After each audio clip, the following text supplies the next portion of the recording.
குரு பிரம்மா, குரு விஷ்ணு, குரு தேவோ மகேஸ்வரः, குரு சாக்ஷாத் பரபிரம்ம, தஸ்மை ஸ்ரீ குரவே நமः. மனமே விதை. நீ எந்த எண்ணத்தை விதைத்தாயோ அது உன்னுள் மட்டுமல்ல, முழு பிரபஞ்சத்திலும் முளைக்கும். சிறிய விதை விகிதமாய் மரமாக மாறுகிறது போல மனவிதை முழு பிரபஞ்சமாக மாறும். இந்த விதையிலிருந்து ஐம்பூதங்கள் தோன்றுகின்றன: நிலம், நீர், தீ, காற்று, ஆகாயம். வாசியின் அருளால் விதை அமுதமாக மாறுகிறது, அமுது ஒளியாக மாறுகிறது, ஒளி அமரத்துவமாக மாறுகிறது. நாம் இது சித்தர்களின் மறைமுத்து அறிவு. சித்தம் என்பது மனம். மனம் போடுகிற விதைதான்.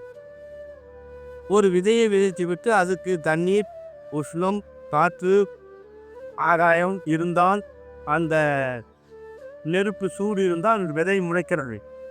அதுபோல நீ மனத்தை விதைத்தால் விதையாகிவிடும்.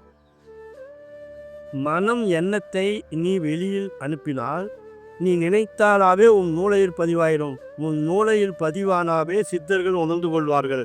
இன்னவன் இந்த காலத்தில் இந்த இடத்தில் இருந்து கொண்டு இந்த கருத்தை ஆராய்கிறான்.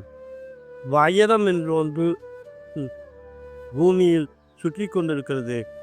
தங்கம் என்பது பூமியில் சுற்றி கொண்டிருக்கிறது, ஆகாயத்தில் சுற்றி கொண்டிருக்கிறது.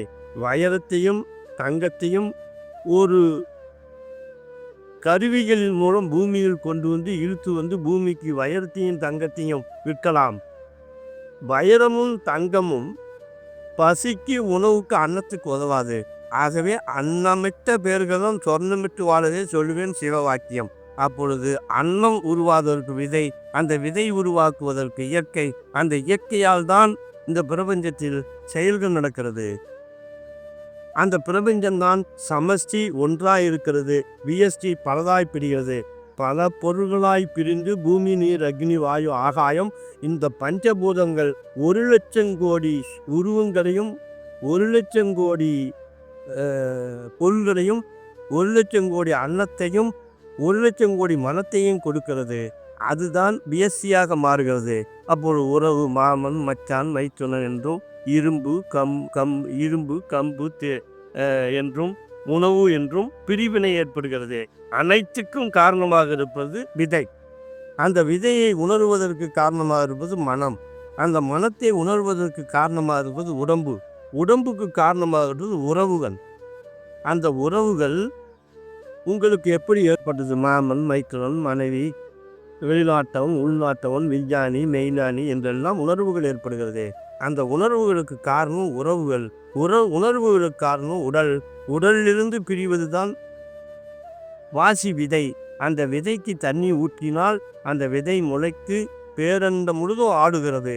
ஆகவே வாசி யோகத்தின் மூலம், சித்தன் என்கின்ற மனத்தின் மூலம் நீ இணைக்கிற விதைகள் தான் சமஷ்டி வியஷ்டியாக பிரிகிறது. ஆகவே இதை தெரிந்து கொண்ட பிறகு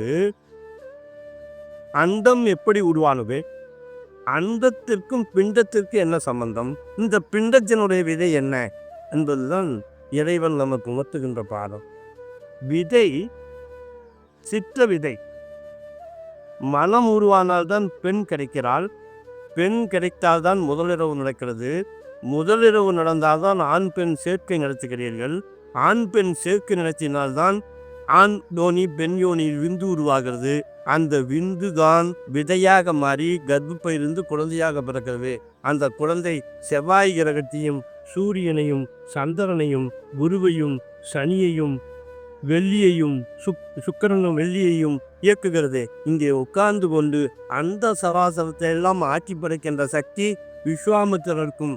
விஸ்வாமித்திரர் எதிர்த்த போது தேவர்களுக்கு ஒரு கதை சொல்லி, திரிசங்கு உனக்கு ஒரு சொர்க்கம் என்று திரிசங்கு நட்சத்திரத்தை உருவாக்கியது விஸ்வாமித்திரர் என்றால், இறப்பு சரீரம் இறக்கிறதா, ஆத்மா இறக்கிறதா, சுவாசம் இறக்கிறதா ஆராய்ந்தார்கள். சரீரம் என்கின்ற நமசிவாயத்தால் வளர்ந்த இந்த பிண்டம் அழிஞ்சே தீர வேண்டும். அப்போ இந்த பிண்டத்தை இயக்குகின்ற சமஷ்டி வியஷ்டி எது? சமஷ்டி ஒன்றாயிருப்பது. இந்த 72,000 நாடி நரம்புகளையும் இயக்குகின்ற பேராற்றல் படைத்த ஒரு சக்தி எதுதான் என்றால் ஒளி. அந்த ஒளியை கண்டார்கள். ஒளியை கண்டவர்கள் ஒளி தேகமானார்கள், அவர்கள் இறப்பதில்லை. சரீரம் என்ற பிண்டம் பூமியாலும் நீராலும் அக்னியாலும் வாயாலும் ஆகாயத்தாலும் வாழுகின்றது. இந்த பிண்டம் அழிகிறது. இந்த பிண்ட அழிவை இறப்பு என்றும் சரீரம் உருவாவதை பிறப்பு என்று சொன்னார்கள். ஆனால் ஞானி இறப்பு பிறப்பற்றவர்கள் என்று சொல்லுவதில்லை. பேரண்டத்தில் இருக்கின்ற ஒளியின் அருமையால், அணுக்கூறுகளின் கருமையால் தங்கத்தினுடைய உருகுநிலை, வைரத்தினுடைய உருகுநிலை, யுரோனியத்தின் உருகுநிலை, தங்கத்தினுடைய ஐசோடெப்ஸ், எத்தனை அணுக்கள் கூறுகள் தங்கம், வைரத்தினுடைய அணுக்கூறுகளை எப்படி ஆராய்ந்தார்களோ அதுபோல் பிண்டத்தை ஆராய்ந்தார்கள். பிண்டத்திற்குள் அழிவற்ற ஒரு பொருள் எதிரா என்றார்கள். ஒளி என்கின்ற தங்கம். ஒளி என்ற தங்கம் அழிவதில்லை. ஒளி என்ற ஆத்மா அழிவதில்லை. தங்கம் தயாரித்தவனெல்லாம் சித்தன். நீ உனக்கு தங்கம் தயாரிக்க தெரியுமா? நான் உன்னை சித்தன் என்று ஏற்றுக்கொள்கிறார்கள். அப்போ இறப்பு பிறப்பு அற்றவனுக்கு ஒளி என்ற சரீரம் ஒன்று கிடைத்தவுடன், ராமலிங்க சாமி கையில் தொட்டவுடன் பஞ்சலோகம் தங்கமானது, அதை எடுத்து பசிப்பினி நீக்கு என்று சொல்லியது மூன்று. பிறர் பசியை போக்குவதற்கு நீ என்ன முயற்சி எடுக்கிறாயோ அந்த முயற்சியிலே உனக்கு வெற்றி தரும். விதையாக மாறும், அந்த மனமாக மாறும். அந்த உணர்வு நீ எத்தனாயிரம் கோடி 7 பிறப்பில் எத்தனாயிரம் கோடி தவம் செய்தாலும் பசி என்று ஒருவனுக்கு அன்னம் கொடுப்பதற்கு நிகர் எதுவும் இல்லை என்று ஞானியில் சொல்லியிருப்பதால், அந்த பசி என்றவர்களுக்கு அன்னம் கொடுக்கின்ற விதையை நீ விதைத்தால் இந்த உலகத்தில் 850 கோடி 1500 கோடி மக்களுக்கு நீ அன்னம் கொடுக்கலாம். உன் மனம் சிரித்தால், உன் மனம் மண்ணாசை பெண்ணாசை பொன்னாசையில் நேடி போனால் இது தெரியாது. மண்ணாசை பெண்ணாசை பொன்னாசை நீக்கி போகம் என்கின்ற போகத்தை யோக நிலைக்கு கொண்டு, யோக நிலையில் வாசியை ஒற்றி விந்துவை கபால ஊற்றி தேத்தி உள்நாட்டில் விந்துவை சப்பி சாப்பிட்டால் அமிர்தம் என்று பெயர் வைத்தார்கள்.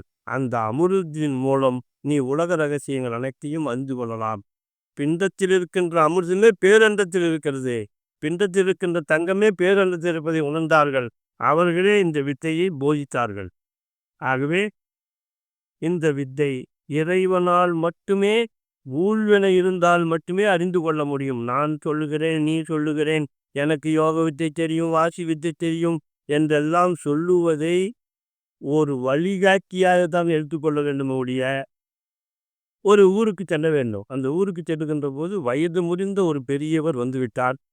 ஒரு குழந்தை, நடக்க தெரிந்த குழந்தை, வாய் பேசுகின்ற குழந்தை, ஐயா இன்னார் வீட்டுக்கு எப்படி போவது என்று கேட்டால், தாத்தா நான் உன்னை கூட்டிக் கொண்டு செல்கிறேன் என்று கையை பிடித்து கொண்டு 90 வயது பெரியவரை 10 வயது குழந்தை வழிகாட்டுவது போன்று எல்லாம் மதம் என்கிற பெயரிலும், முடி என்கிற பெயரிலும், நாடு என்கிற பெயரிலும், அரசியல்வாதி என்ற பெயரிலும், தர்மகத்தா என்ற பெயரிலும் வருகிறார்கள். வழிகாட்டிகளே ஒழிய அவர்கள் குரு அல்ல என்பதை உணர்ந்து கொள்வதே இந்த வித்தை. அறிவோம் நம சிவாய்.